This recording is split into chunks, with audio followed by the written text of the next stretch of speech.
There are decisions you make in this work that you can verify afterward.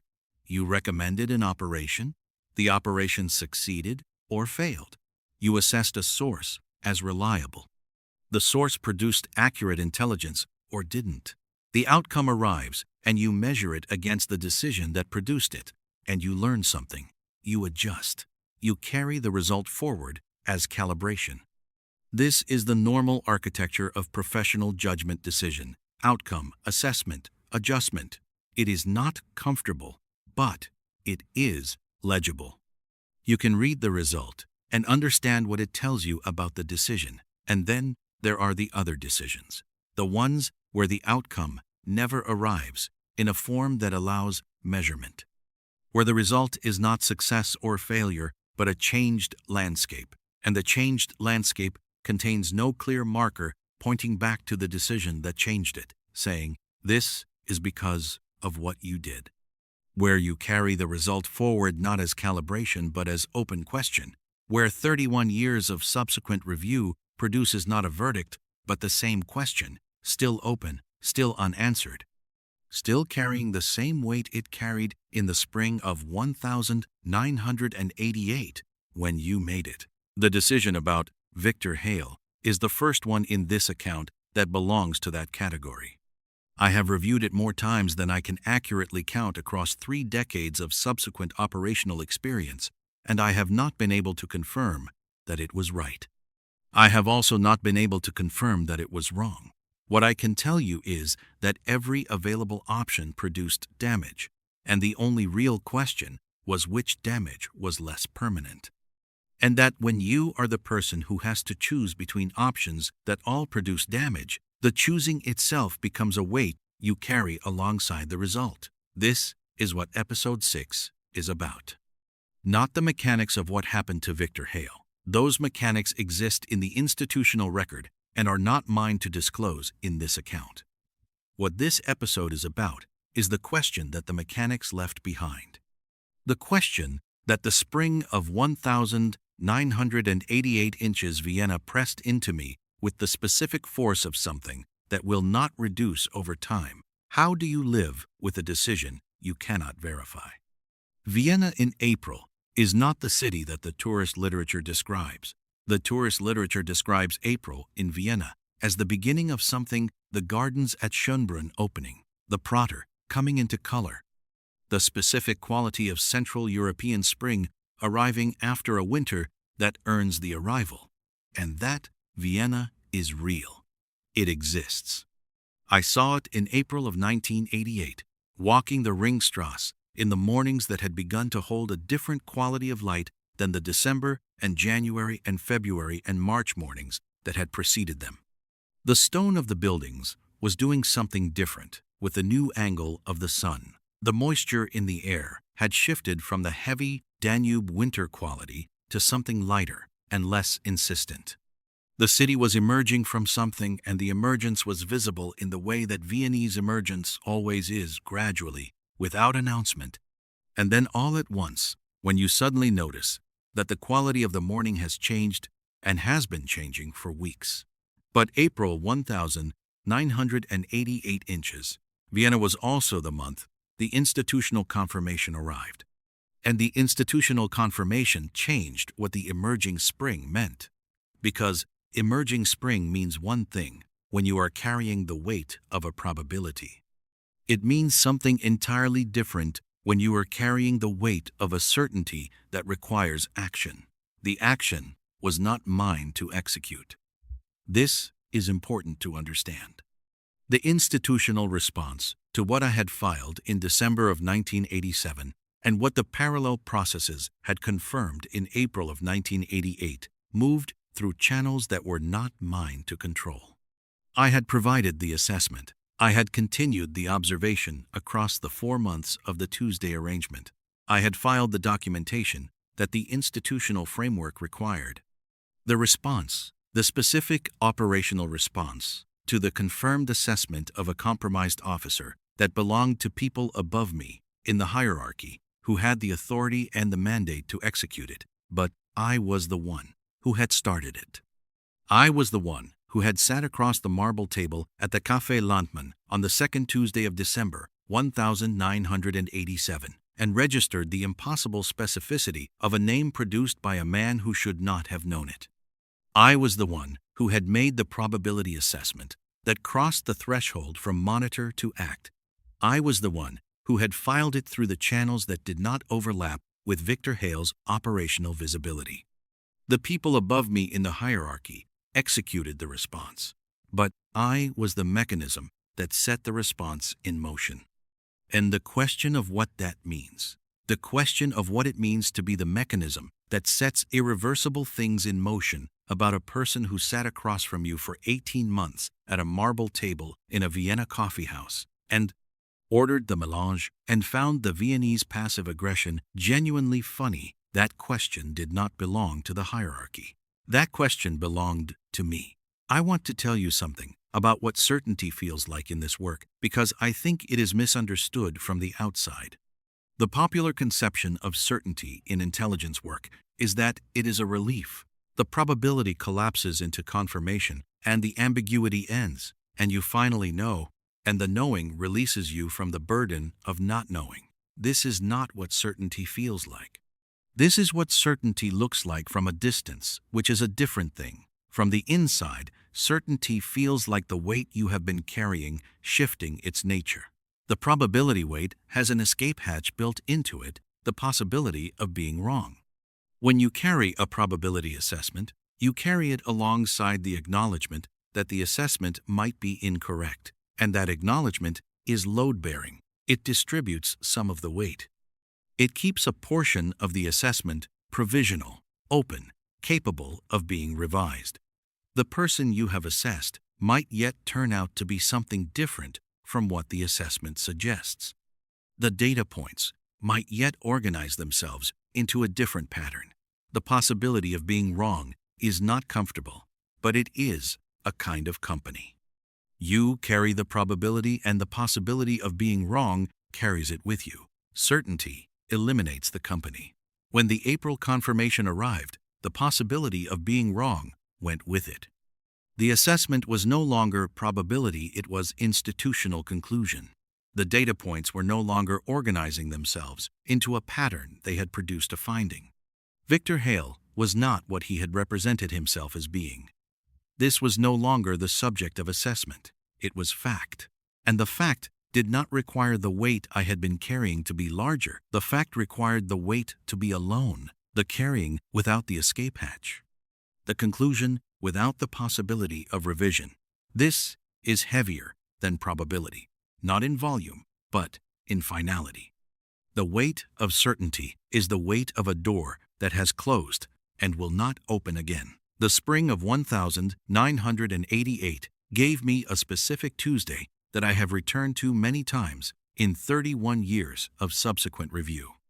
It was not the last Tuesday at the Café Landmann that had already happened, as I described in the previous episode. This Tuesday was different. It was 2 weeks after the April confirmation. The institutional response was in motion. The Tuesday arrangement at the Landmann was over, and I was in Vienna, still.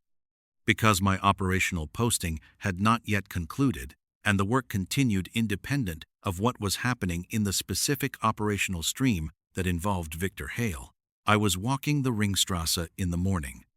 The specific morning walk that had been part of the Vienna posting since November of 1986, the processing walk, the movement as the frame for the recalibration that ongoing work requires. And I passed the Café Landmann from the outside, without entering the marble tables visible through the windows. The morning clientele at their coffee and their newspapers and their conversations with the specific Viennese quality of occupying a coffee house, as if time there moves at a different rate than time outside. The waiter, moving between tables with the practiced ease of a person whose professional environment has been exactly this environment for years, and for whom the accumulated specificity of the environment has become invisible, simply the condition of the work. I stood outside for about 45 seconds. This is not a long time. It is long enough when you are standing outside the place where something has been set in motion that cannot be reversed, to understand what the setting in motion has cost. Not in the professional register was clear, and the cost was acceptable within its terms, and I had known this from the beginning. In the other register, the one below, the professional vocabulary. The register that does not appear in any doctrine manual, and is not covered by the formation, and is not resolvable by any institutional process. Victor Hale had sat inside that room for 18 months of Tuesday afternoons. He had ordered the mélange. He had been genuinely funny. He had been genuinely good at his work. And something in him had compromised. All of that had made it simultaneously true that the genuine quality and the institutional threat coexisted in the same person, and I had been the one who registered the coexistence, filed it through the appropriate channels, and set in motion the institutional response. Standing outside the Café Lantman on a Tuesday morning in April 1988, I understood for the first time with the full weight of April certainty rather than the partial weight of December probability what that meant. What it had cost. Not him, the institutional response would cost him enough, and in its specific form, those costs are his to carry, and not mine to describe.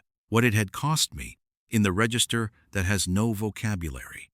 What it had taken out of the version of me that had arrived in Vienna in November 1986 and had not been replaced by anything except the weight itself. Here is the decision I am referring to. Not the decision to file the December assessment. That decision was required by the professional framework, and I do not revisit it. Not the decision to continue the Tuesday arrangement across 4 months of carrying the probability. That decision was operationally correct and served the institutional purpose of producing the data that confirmed the December assessment.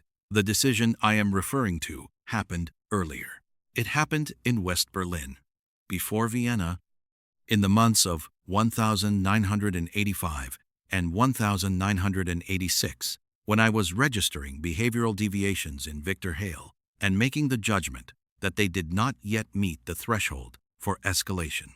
The decision was, not yet. Not enough. File, monitor, continue. I made that decision 12 times in West Berlin. I made it with the appropriate professional rigor each time I ran the assessment machinery. Each time I weighed the probability against the threshold.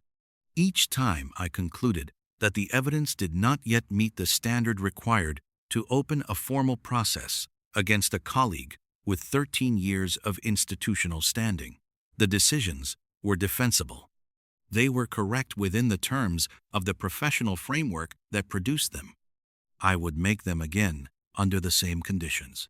But the period between the first behavioral deviation I registered in West Berlin in early 1985 and the December 1987 Tuesday at the Café Lantman was approximately 32 months. In those 32 months, Victor Hale was an intelligence officer with an unreviewed compromise, working in operational environments where his access to classified information was unrestricted. The source whose name he produced in December 1987, the impossible specificity that crossed the threshold from monitor to act, was a source who was in a position of operational exposure during those 32 months. Whether that exposure produced harm, I cannot confirm, because the institutional record that would contain that information is not mine to access. But the exposure existed. And the exposure existed in part because I made 12 correct professional decisions that each individually cleared the threshold test and whose collective result was 32 months of continued access. The decision that cannot be confirmed is not whether to file the December assessment. It is whether the 12 correct professional decisions that preceded it were the right 12 decisions in a different register. Whether there was a version of the professional judgment that could have seen the pattern earlier. Whether the formation produced someone who was calibrated correctly for this specific problem.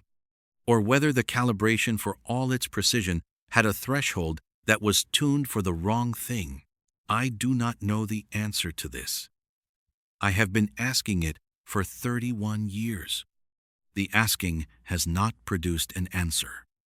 This is the specific weight I want you to understand, if you are willing to carry it with me through the rest of this episode. Not the weight of having done something wrong. The professional judgment was sound. The institutional outcome was correct. The assessment I filed in December 1987 was accurate. The confirmation in April 1988 aligned with everything I had documented. By every formal standard available to me, the judgment was made correctly at every stage. The weight is of something harder than being wrong. The weight is of being right within a framework that might not have been the right framework. The weight of correct execution of a process that might have been the wrong process for the specific problem it was being applied to. The weight of professional competence, producing a result that was institutionally correct and personally costly, and ultimately unverifiable, in the dimension that matters most, the dimension of whether the people whose safety depended on the decisions I made in West Berlin in 1985 and 1986 were adequately protected by those decisions. I cannot answer that question. The institutional record that might answer it is not accessible to me. The people whose safety was the downstream consequence of my professional judgment are not people I have any way to account for. They exist in the specific, invisible population that operational decisions produce the people whose lives are affected by choices made in rooms they were never in, by people they never met, on the basis of assessments that were never disclosed to them.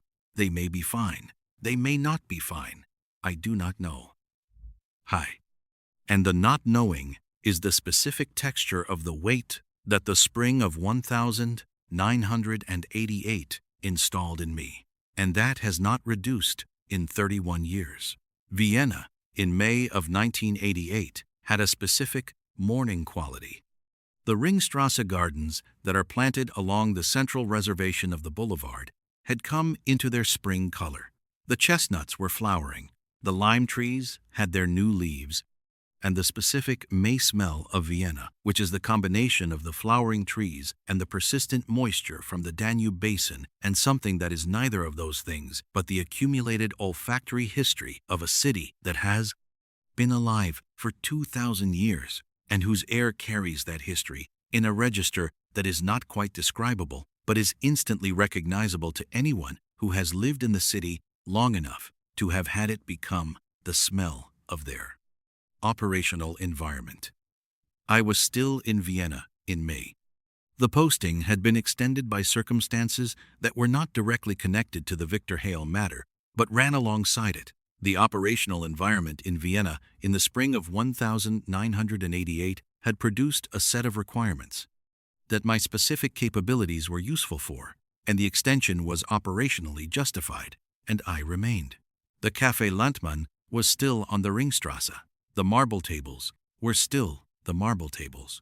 The Tuesday arrangement was over, but the coffee house continued, as it had continued through everything that had occurred at its surfaces, and I sometimes drank coffee there alone, in the mornings before the operational day began, in the specific way that a person returns to a place that has significant weight in order to continue processing that weight in the environment where it was first produced. There is a specific quality to returning to a place after.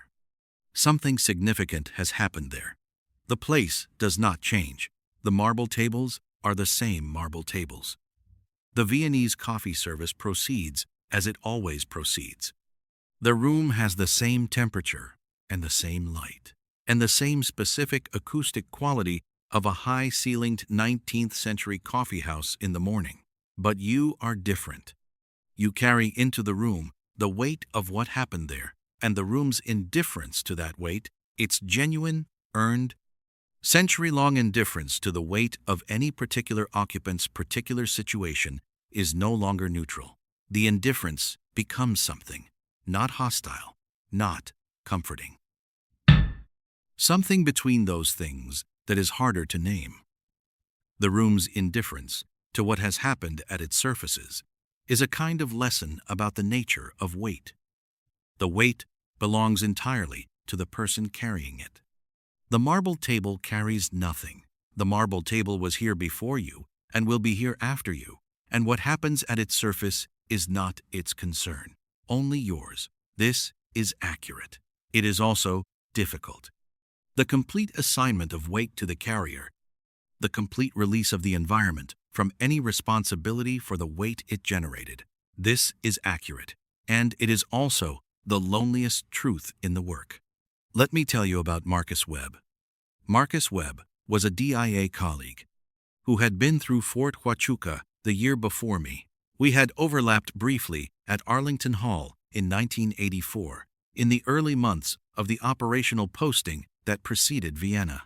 Webb was a good officer, technically excellent, professionally reliable, the kind of person who had assembled the same set of formation disciplines that I had assembled, but whose specific application of them was different from mine in ways that are difficult to describe but immediately recognizable to anyone who has worked alongside two different people who have gone through the same training and come out shaped differently by it. The training produces the structure. The person produces the specific way the structure is inhabited. Webb inhabited his differently from how I inhabited mine. Not better or worse, differently. What I want to tell you about Webb is something he said in a conversation in the spring of 1988. Not in Vienna. Webb was not in Vienna. In a conversation over a secure channel, one of the periodic operational exchanges that the posting structure requires between DIA officers working in different locations. The conversation was substantively about the operational environment, which is what such conversations are always substantively about. But there was a margin to the conversation, the kind of margin that exists in exchanges between people who have been through the same formation and who are carrying the weight of the same kind of work and who understand, without having to state it explicitly, that the weight is present even when it is not the subject of the exchange. Webb said, "In this margin, and I am not reproducing dialogue, I am describing the quality of what was communicated, because the specific words do not matter, and I do not reproduce them with fictional precision." Webb said something that indicated he had been living with a similar problem. A decision made in an earlier operational environment whose consequences had extended beyond what his professional framework had given him tools to assess. He did not describe the decision. He did not ask whether I had a similar situation. He simply indicated, in the specific way that two people who share a formation can communicate without stating things directly, that the carrying of an unverifiable decision was a condition of the work and not a malfunction of the person carrying it. I did not respond directly. The exchange moved back to operational substance.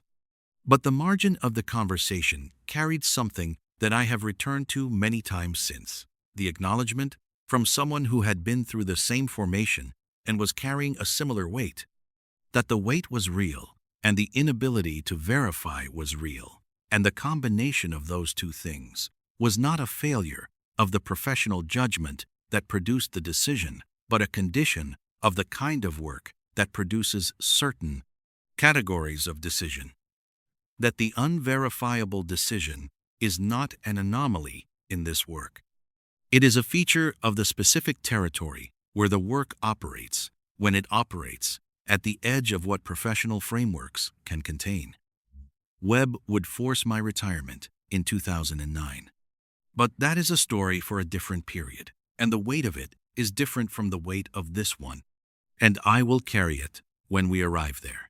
The spring of 1988 inches.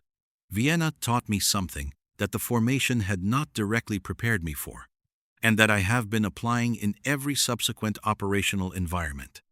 It is this: the work produces decisions that cannot be verified. This is not a failure of the decision-making process. It is a structural feature of the specific intersection where intelligence work operates, the intersection of probability and consequence, where the decisions must be made before the full information that would allow their proper evaluation is available, and where the consequences extend into a future that the decision-maker cannot access.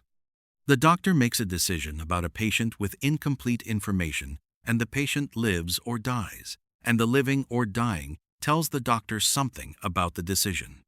The soldier makes a tactical decision under fire, and the outcome arrives almost immediately, and the arrival teaches something. The intelligence officer makes a decision about a source or a colleague or an operation, and the consequences move through channels that the decision maker cannot fully observe, and the teaching never arrives, or arrives in a form so partial and delayed that it cannot be mapped cleanly onto the decision that produced it. What you do with this, with the structural unverifiability of the decisions that the work produces, is not something the formation addresses directly. The formation produces a person who can make the decisions. It does not address what the person does with the decisions once they are made, and the verification window has closed without verification. What I have learned across 31 years of living with the decisions that the verification window has closed on without closing the weight of them is this: you do not resolve them. Resolution is not available. You carry them in the specific way that load-bearing structures carry weight, not by eliminating the weight, but by distributing it across the structure in ways that allow the structure to continue functioning. The architecture of the carrying is the answer to the question of how you live with the unverifiable. You build the architecture strong enough to hold what the work puts on it. You continue the work. You do not pretend the weight is resolved when it isn't. You carry it and function within it, and you find, over time, that the carrying does not destroy the structure. It constitutes it. I built a specific piece of that architecture in Vienna in the spring of 1988. The Victor Hale decision was the first major weight that required a piece of architecture I did not yet have. The building of it, the specific work of constructing the internal structure that can hold an unverifiable decision without collapsing or pretending, that is what the spring of 1988 was for me. Not the decision itself. The building of the structure that allows the person who made the decision to continue being a functional person in a world where the decision cannot be verified and the weight does not reduce. There is a coffee house on the Ringstrasse that has been serving the same coffee in the same cups since 1873. The marble tables at the Café Landmann do not know what happens at their surfaces. The stone of the Habsburg buildings holds a specific warmth at 4:17 inches December afternoons for exactly 20 minutes before the artificial lights eliminate it. Vienna holds everything and returns nothing except coffee and water alongside. I left Vienna in June of 1988. The operational posting had concluded, and the extension had concluded, and the specific set of requirements that had held me in the city through the spring had been addressed or transferred to other people who could address them, and the posting was over. I drove out of the city on a morning that was doing what Vienna mornings do in June. The light was excellent. The Ringstrasse was doing something specific with the June morning sun, and the city was exactly what it always is, which is enormous and indifferent, and built for a world larger than the one that currently inhabits it, and entirely capable of absorbing the weight of anyone who moves through it without being changed by the carrying. I was changed, not destroyed, constituted differently than I had arrived. The Victor Hale weight was structural by the time I left, no longer something I carried on top of the existing architecture, but part of the architecture itself, integrated into the load-bearing structure in the way that a weight that has been held long enough eventually integrates. It was not comfortable. It was not resolved. The question of whether the 12 correct professional decisions in West Berlin were the right 12 decisions in the register below the professional framework was still open when I drove out of Vienna in June, and it remains open now, in the room where I am recording this account, 31 years later, but the architecture held. That is the answer to the question this episode asked at the beginning. How do you live with a decision you cannot verify? You build the structure that can hold it. You do not pretend the weight is something other than what it is. You carry it and function within it, and you discover, over time, that the carrying and the functioning produce a person who is constituted by what they have carried, not destroyed by it, not released from it, but made from it in the specific way that load-bearing structures are made from the weight they hold. The decision about Victor Hale is part of what I am made from. It will not be verified. The question will remain open. The weight will not reduce, and the work continues. It has always continued. That is the one thing that has not changed in 31 years. The work continues, and you carry what you carry, and the continuing and the carrying are not in opposition to each other. They are the same thing. Next time, the posting ends and the geography changes, and a new set of problems arrives with a new set of environments and a new set of faces that the translation problem will acquire. The period from 1988 to 1995 will have its own weight, its own decisions, its own moments, where the architecture is tested and found sufficient, or found to need expansion.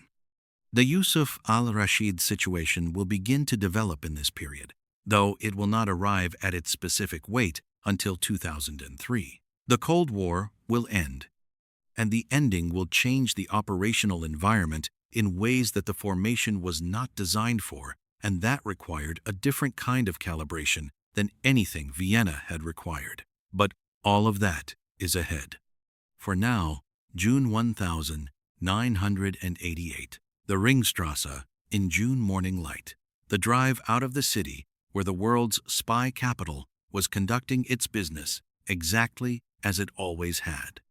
The marble tables at the Café Landmann already receiving the day's first clientele. The water glass alongside the coffee, as Viennese tradition required. I drove out of Vienna carrying what I had built there. The carrying and the structure that holds it. The question that will not be answered, and the architecture that holds the question. The gray operative, every week, without exception. Start from episode 1. The order is not a suggestion. It never was.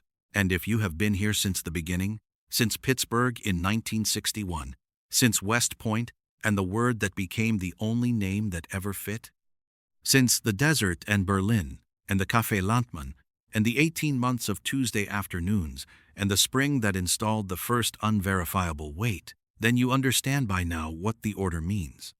It does not mean the episodes cannot be heard individually. It means the weight accumulates differently when you hear them in sequence. The architecture that I am describing builds differently when you build it in order. The weight you carry out of each episode adds to what the next episode places on the structure. That is what the order is, not a recommendation, an invitation to carry it the way it was carried, in sequence, with the full weight of each previous episode present in the next. The gray operative, every week. Without exception. There is something I have not yet told you about the spring of 1988 inches Vienna that belongs in this episode because it belongs to the texture of what the unverifiable decision does to the daily experience of the operational work. It is not dramatic. It is precisely the opposite of dramatic. It is the specific quality of the ordinary that the unverifiable decision infects. Every piece of work I did in Vienna in the weeks after the April confirmation had a quality it had not had before. Not a worse quality, the work was as technically sound as it had ever been, and the professional assessment of my operational performance in that period would not have registered any deviation from baseline. The quality was different, not diminished. It was the quality of work done by a person who is now carrying a new kind of awareness. The awareness that the decisions you make in this work extend into futures you cannot see, through people you will not be able to account for, with consequences that will arrive or not arrive in forms you cannot anticipate and through channels you cannot observe. I had carried weight before. The formation had been building the carrying capacity since West Point. But the Victor Hale matter was the first time the weight was specifically the weight of my own professional judgment's consequence for people who were not party to that judgment. Not Petrov, whose behavioral baseline had been the subject of my observation and whose position was the direct subject of the operational assessment. not the divided source in October 1985, whose compromise was the source's own decision rather than the downstream consequence of mine. Victor Hale was different, because the question was not whether I had made the right call. I had made the right call, but whether the people who were affected by the period before I made the right call had been adequately protected by the calls I made in that period. And that question does not have an available answer. This is what I mean when I say the spring of 1988 changed the quality of the ordinary work. Every assessment I made after April 1988, every behavioral observation, every probability calculation, every threshold judgment carried the awareness that the threshold might be wrong.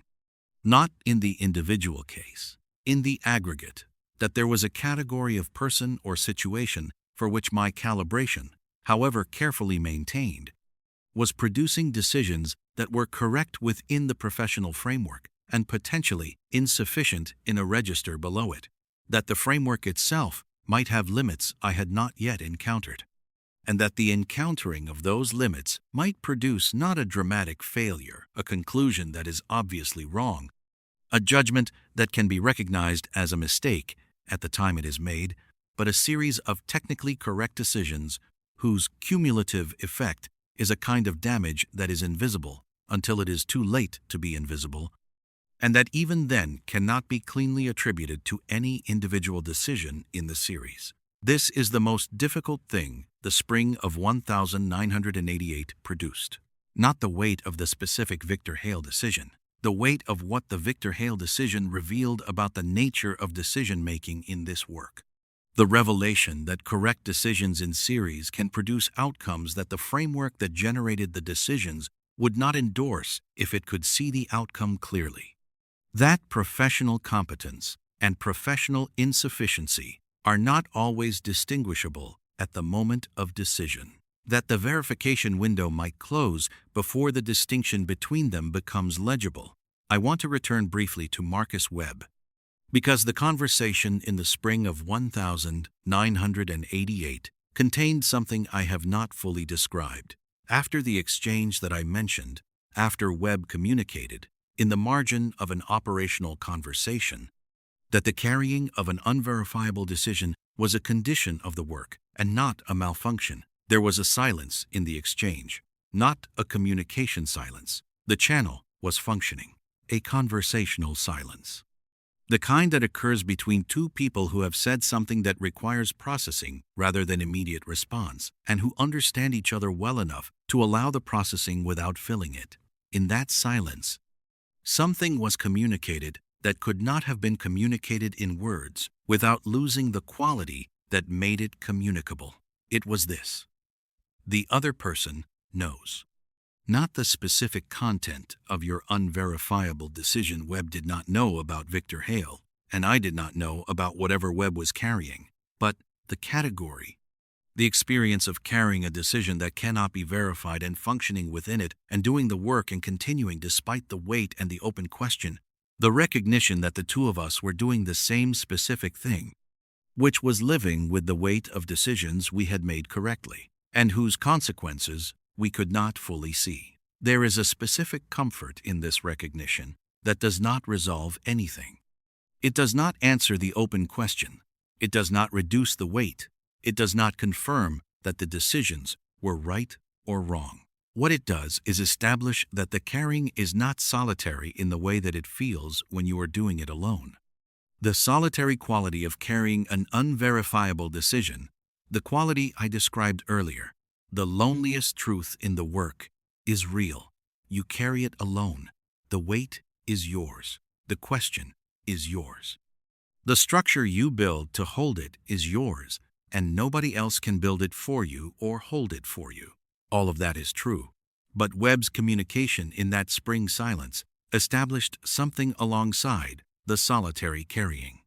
That other people in other locations, carrying other specific weights from other specific decisions, were doing the same thing. We're building the same kind of architecture for the same kind of reason. We're living with the same category of open question, though the specific content of the question was different for each of them. The work produces people who carry unverifiable decisions. This is not a dysfunction of the people it produces. It is a feature of the territory.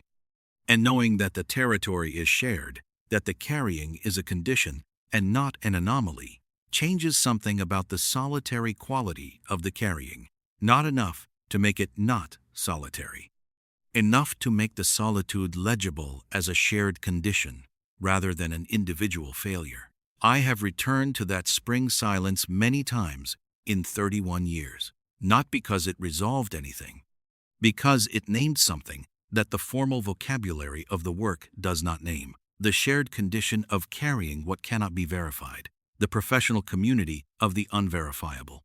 The specific kind of recognition that passes between two people who have both built the same architecture for the same reason, and who both know, without having to state it, that the architecture will never be complete, because the work will keep placing weight on it faster than any structure can be built to hold it, and that this is not a problem to be solved, but a condition to be inhabited.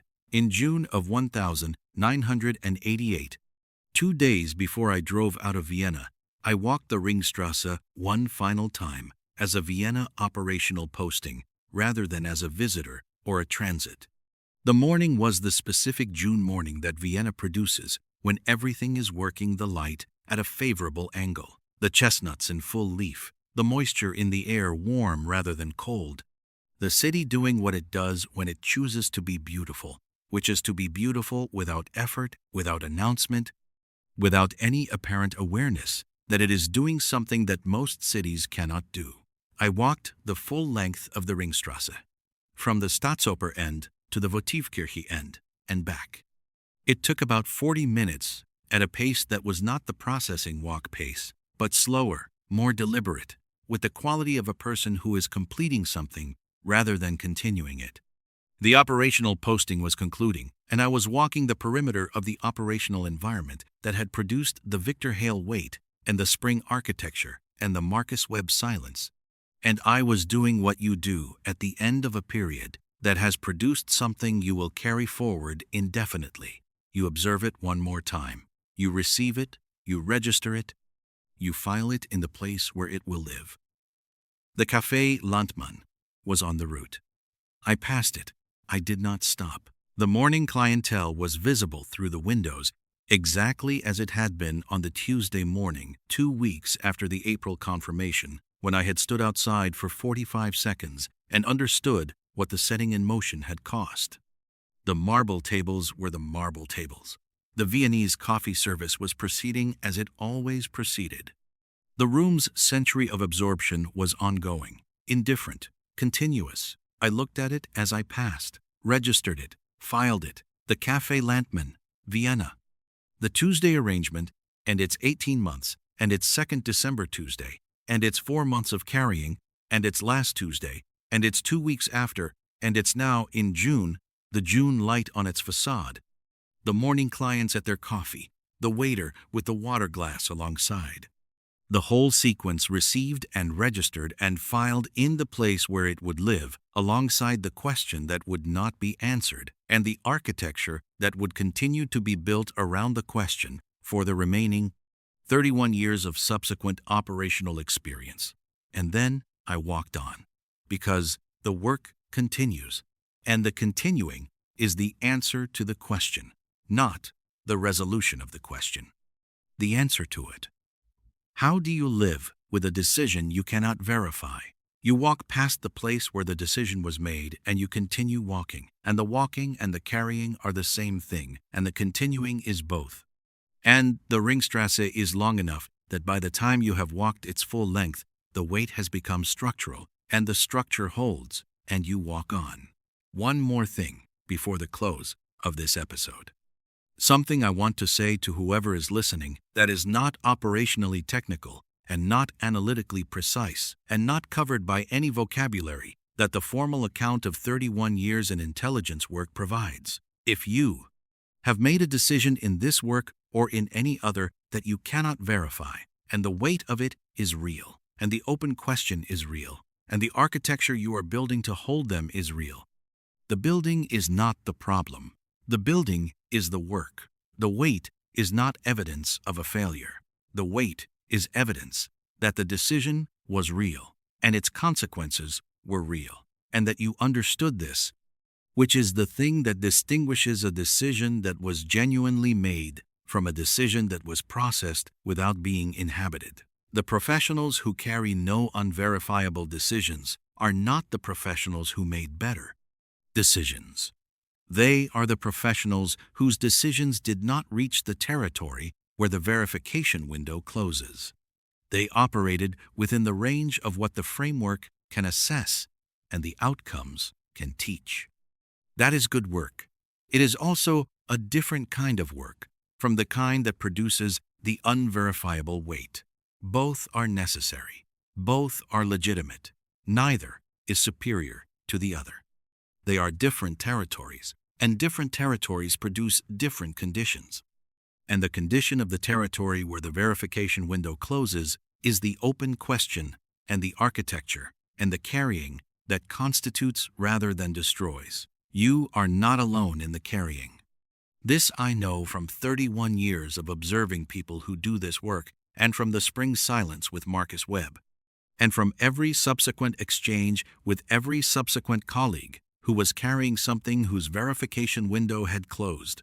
The carrying is solitary. Your architecture is yours alone to build. But the condition of the carrying is shared. The territory is populated. The open questions are different for each person in it, but the quality of the territory is the same. Build the architecture. Carry what needs to be carried. Continue the work. That is what the spring of 1988 inches Vienna taught me. That is what this episode has been about. Not Victor Hale. His story is in the institutional record where it belongs. About the spring that the Victor Hale matter produced in me. The architecture that the spring required. The decision that cannot be confirmed, and the 31 years of carrying it without confirmation, and the continuing of the work through all of it. The gray operative. Every week, without exception. Start from episode 1. The order is not a suggestion. It never was.